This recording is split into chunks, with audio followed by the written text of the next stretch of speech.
अस्सलामुअलैकुम स्टूडेंट्स जी। देखें जी, आज है हमारे पास physics 10th class chapter number 12। तो देखें जी, चैप्टर नंबर 12 में आज का जो हमारा टॉपिक है हमारा सिंपल माइक्रोस्कोप। ठीक है, देखें जी, सिंपल एंड कंपाउंड माइक्रोस्कोप हमारा टॉपिक है आज का। तो देखें जी, सिंपल सिंपल से मुराद होता है आपके पास सादा। ठीक है, सादा माइक्रोस्कोप, यानी कि दो तरह की माइक्रोस्कोप्स पढ़ने को आपको मिलेंगी, एक सिंपल और दूसरा आप लोगों के पास कंपाउंड। तो देखें जी, जो हमारे पास सिंपल माइक्रोस्कोप है उसे हम किस तरह से डिस्कस कर सकते हैं। A magnifying glass is a convex lens. अब मैग्नीफाइंग ग्लास जो है आपके पास वो है कन्वेक्स लेंस। अब ये दो लेंसेज आप लोग पढ़ चुके हैं, एक कन्वेक्स लेंस होता है और दूसरा कनकेव लेंस। ठीक है, which is use to produce magnified image. अब यहाँ इन्होंने वर्ड यूज़ किया मैग्नीफाइड का। ठीक है, मैग्नीफाइड इमेज, मैग्नीफाई का मतलब होता है जी आप लोगों के पास जूम। जिस तरह से अगर एग्जांपल के तौर पे बोला जाए कि जूम करके दिखाया जाएगा आप लोगों को, इस तरह से वर्क करता है मैग्नीफाइड। ठीक है, और फिर स्मॉल ऑब्जेक्ट यानी कि छोटे ऑब्जेक्ट की मैग्नीफाइड, यानी कि छोटे ऑब्जेक्ट को बड़ा करके दिखाने के लिए आप यूज़ करते हैं convex lens. Hence it is also called simple microscope. तो अब देखें जी, अगर आपके पास शॉर्ट लिखने के लिए डेफिनेशन आए तो वो आप लोग लिखेंगे ये जो मैंने अंडरलाइन कर दी। A magnifying glass is a convex lens which is used to produce magnified image of a small object, hence it is called simple microscope। वैसे तो ये लॉन्ग के लिए, लेकिन इसमें से शॉर्ट भी आप लोगों के लिए आता है, तो ये अगर डेफिनेशन पूछे तो आपने इतना बता देना है। The object is placed nearer to the lens than the principal focus such at the upright।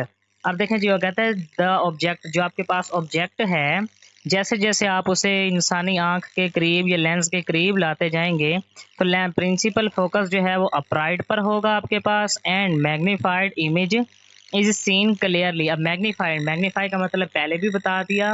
Magnify का मतलब होता है जी आपके पास जूम करके दिखाया गया या छोटी ऑब्जेक्ट को बड़ा करके दिखाना। Clear eight 20 centimetre from the I level. ठीक है, अब देखें जी, अगर ये बात करें तो मैग्नीफाइंग पावर की, फिर आपके पास अब टॉपिक आता है जी मैग्नीफाइंग पावर का। तो देखें जी, ये कुछ इसकी डायग्राम है आपके पास। वर्चुअल इमेज यानी कि जो आपके पास इमेज क्रिएट हो रही होगी, ये ऑब्जेक्ट है, जबकि इमेज इसकी यहाँ क्रिएट होगी आपके पास। ये आपने मैग्नीफाइंग ग्लास, जिसको कन्वेक्स लेंस का नाम दिया जाता है, वो आपने प्लेस किया हुआ है, रखा हुआ है। लेट, ये जो अब ये जो आपके पास सिंबल है, इसको नाम दिया जाता है थीटा का। Theta be the angle subtended at the eye by a small object when it is place at near of the eye. कहते हैं जी, छोटे ऑब्जेक्ट का आपके पास एंगल जो है वो नज़दीक ही बनेगा if the object is now being move near to the eye. और फिर अगर आप आहिस्ता आहिस्ता करके ऑब्जेक्ट के करीब लाते जाएं, the angle of the I theta prime. अब देखें, पहले था सिर्फ थीटा आपके पास, अब इसको किसका नाम दे दिया, थीटा प्राइम का। ठीक है, I will increase and become theta prime, but the I will be not able to see it correctly। देखें, आप कोई सा भी ऑब्जेक्ट लें और उसको ऐसा ऐसा करके अगर इंसानी आँख के करीब लाते जाएं विदाउट मैग्नीफाइंग ग्लास, तो फिर आप देखेंगे कि आप इसे इजीली या क्लियरली सीन नहीं कर सकते। In order to see object clearly, फिर मुकम्मल तौर पर ऑब्जेक्ट को देखने के लिए वही पुट कन्वेक्स लेंस। अब हमने क्या किया, अब देखें बात वही कि आपने पुट किया कन्वेक्स लेंस को बिटवीन ऑब्जेक्ट एंड आई। ठीक है, इंसानी आंख और ऑब्जेक्ट के दरमियान, जिसको आप सी कर रहे हैं, क्या रखा आपने, ये लेंस रख दिया। ठीक है, so that lens make virtual.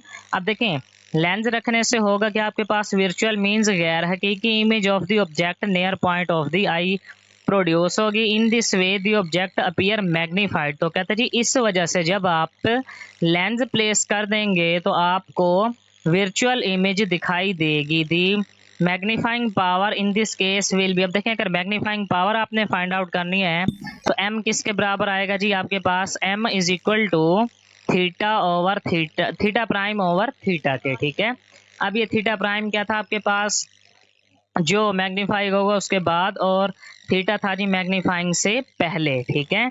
It can show magnifying power is written as, अब देखें इसे आप कुछ इस तरह से भी लिख सकते हैं, theta prime over theta is equal to 1 plus D over F, where F focal length है आपके पास और डी जो है, डी आपके पास डिस्टेंस है, ठीक है। और नेक्स्ट डेफिनेशन है जी शॉर्ट की आपके पास रिजॉल्विंग पावर, ठीक है। अब ये रिजॉल्विंग पावर जो है आपके पास, the resolving power of an instrument is ability, कहते जी जो आपके पास इंस्ट्रूमेंट, किसी भी इंस्ट्रूमेंट की रिजॉल्विंग पावर है, बेसिकली वो आपके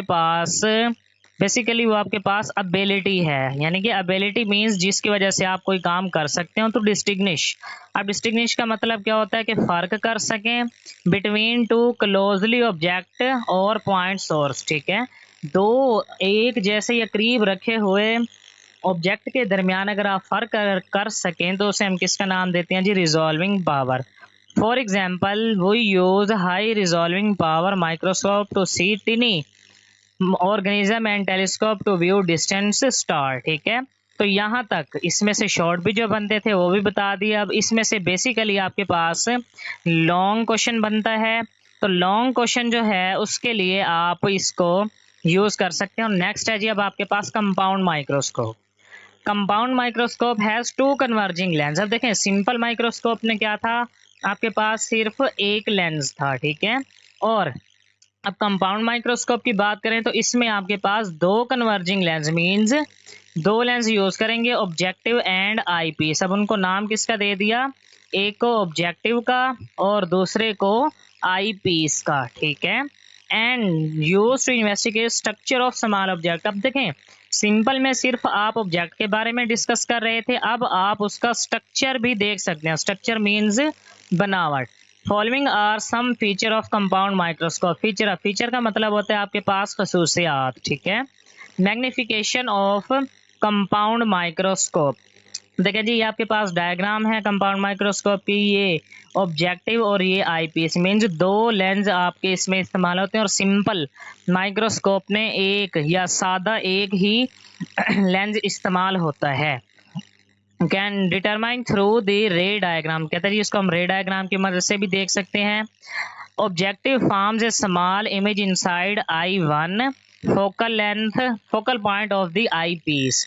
this image acts an object of eyepiece and the large image I two. अब देखें आई टू पर आपके पास लार्ज इमेज प्रोड्यूस होगी outside of the focal point of objective, ठीक है।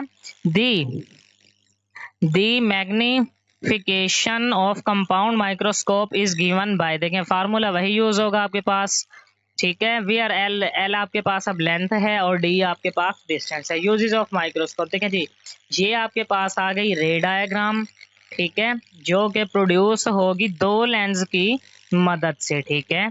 ये आपके पास फाइनल इमेज, ये ऑब्जेक्ट, ये ऑब्जेक्टिव, ये आपके पास इंसानी आंख और ये आई पीस, ठीक है। तो देखें जी इसको हम किस तरह से देख सकते हैं। यूजेस ऑफ, यूज का मतलब होता है आपके पास इस्तेमालात, ये भी शॉर्ट के लिए पूछे जा सकते हैं, ठीक है। तो देखें जी A compound microscope is used to study micro object. Micro means छोटे. It is used for research in several field of science like microbiology, botany, geology and genetics. अब याद रखिएगा मैंने जिस तरह से पहले भी बता दिया आप लोगों को सिंपल माइक्रोस्कोप के लिए, उसी तरह से कंपाउंड माइक्रोस्कोप के लिए भी आप इसका इस्तेमाल कर सकते हैं कि ये आपके पास uses of compound microscope short के लिए भी आ सकता है। ओके स्टूडेंट्स, आज के जो टॉपिक थे हमारे सिंपल एंड कंपाउंड माइक्रोस्कोप वो कंप्लीट हुए। बाकी मिलते हैं हम नेक्स्ट वीडियोस में। ओके, अल्लाह हाफिज़।